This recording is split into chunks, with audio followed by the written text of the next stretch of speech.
Oh boy, what do we have here? Hold on. Hold on one second. I'll be right back. The mechanical friction of the scrub brush removes almost all of the transient organisms. The chemical action of the antimicrobial or antiseptic agent reduces and neutralizes the resident skin flora. This will loosen surface debris and remove gross contamination. Holds the brush in one hand and cleans the nails and subungual area of the free hand. Holding the brush perpendicular to the fingertips, scrubs using a back and forth motion on all four sides of each finger, including the web spaces. All right. There we go. What do we have here? We have the Maxace Halictus 2.0. We all have one of those knives that, I mean, maybe we don't all have one of those knives, but I have one of those knives that I don't want to take out. I don't want to use it. I don't want to cut things with it. It's just a piece of art to me, mainly. You know, I like to, flip it now and then, look at it, and say, hey, look what I got. I got this. It's so pretty. Look at the Mokume on this. Mokume, however you say that shit. It's, I think it's copper and brass and some other shit all smashed up together. Kind of like similar to the way they do Damascus. And then flattened out and polished and made into a nice inlay. Oh, there's a smudge. Hold on. Oh, no, I need an actual clean paper towel. That's right. You can scratch this stuff pretty easy. So, it's a safe clean. It's my only safe clean, really. I don't have any other knives that I just never really use. And it's not, a super expensive knife. I think I paid around $200 for it. So it's not like my most expensive knife. Now, is $200 kind of expensive for a pocket knife? Yeah, it is. Okay, actually I lied. I think I paid around $200 for it, but then it was like another $50 or $60 or something for the black coating. I had, who did this black coating for me? Such a good guy. Larry Mullett. Larry Mullett is my favorite guy to have any Cerakoting done. He does such a good job. I think he does, we'll put thumb holes in your blades too, and do some other stuff too. So check out Larry Mullett on Facebook. Look him up if you need some stuff done. Look at that, look at those grind lines, man. The knife, or the camera can't really focus on the knife very well because it's focusing on the reflection. But it's just such pretty grind lines. They did not do any weight relief in this guy. This thing is a chunk. I think it's around 7 ounces. You know what? We have the scale. Let's check it out. I thought it was around 7 if I remembered right, but we will find out. This paper towel doesn't really weigh anything, so it won't count. Yeah, 6.7 ounces, so almost 7 ounces. It's a bit heavy for a pocket knife. Let's see. Here's another one of my fairly chunky ones. It's not even 6, and it feels like a little tank, So, almost 7 ounces is a little chunky. But the action on this thing is just ridiculous.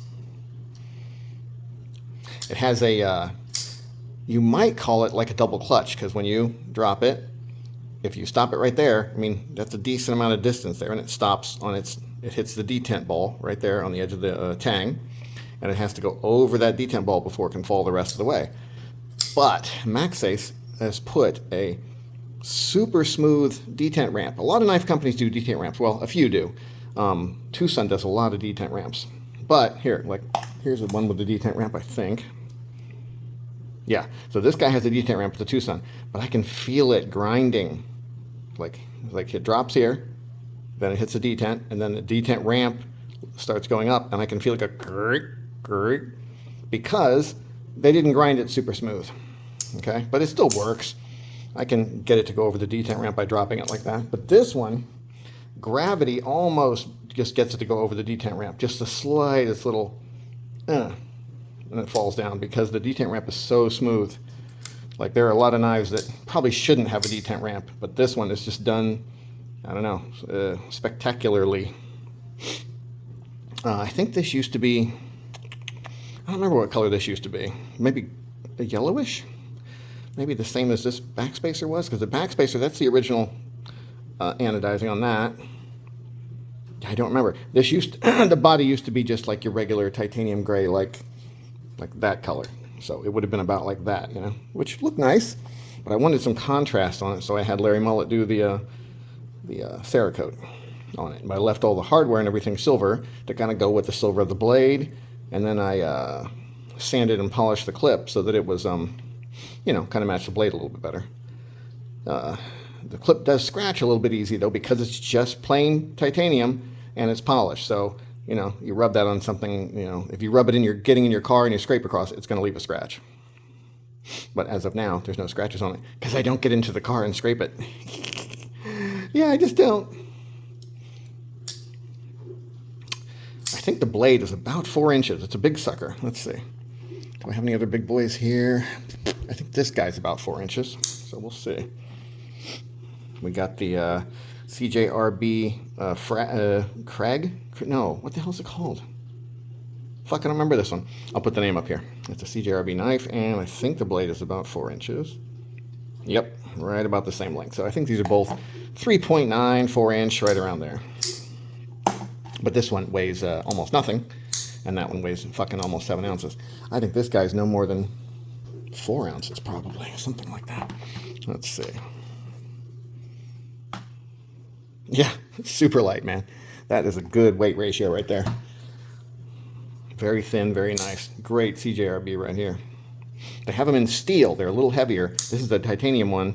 They have them in steel with the, I think this is S90, with their ouch, shit, just tried to cut myself.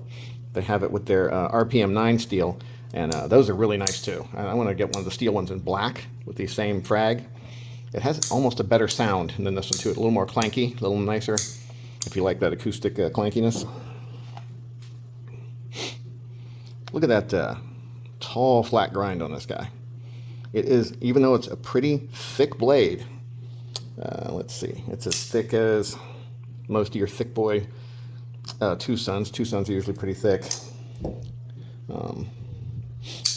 This one's pretty thick, about the same. So it's a good and thick blade. But it comes down with like this full 1 inch of flat grind to a pretty thin edge. And then since it's cut pretty much almost nothing since I got it, it's still pretty sharp. Let's see, how sharp is it? Let's check a piece of paper. I don't know. I don't actually know how sharp it is. Let's see. What do we got here? Random piece of printer paper. Let's see. I could probably use a little sharpened, but it's not bad. Yeah, pretty sharp. Yeah, I've probably cut, a few pieces of paper with it and, shit like that. But not much. M390, solid titanium with no cutouts, titanium backspacer, titanium clip with a hidden screw, which is super nice. You have to actually take the whole thing apart to get the clip off, which, that's kind of a pain in the butt. But it's really nice that it, just looks really pretty without any screws on it and stuff. Oh, this little add-a-stud thing has been modified to where it really looks like it kind of fits in with the knife a little better. The edge taken down with, made the angle like that and polished up a little nice. And yeah, so you can reverse flick it. Before it was flipper only. I mean, you could kind of gravity, let's see, can I gravity flick it? Well, not really. I thought maybe I could gravity flick it, but the detent is, decently strong. It has to be to hold that heavy blade in. So, but you can thumb open it and stuff with this guy on here. I think it fits in pretty nice with the rest of it, but it's removable if you wanted to. You just unscrew it and take it off. Look at those pivot screws, man. Just super cool. Definitely one of my favorite badass knives. And when I'm done with this video, it'll go back in this little clear Lexan case for everyone to look at, but not to touch. The Maxace Halictus 2.0 Safe Clean. Have a nice day. I think every knife collector has at least one or more that they are a little bit gentle with, that they're nicer to than the other knives. Let me know if you have any Safe Queens in the comments down below.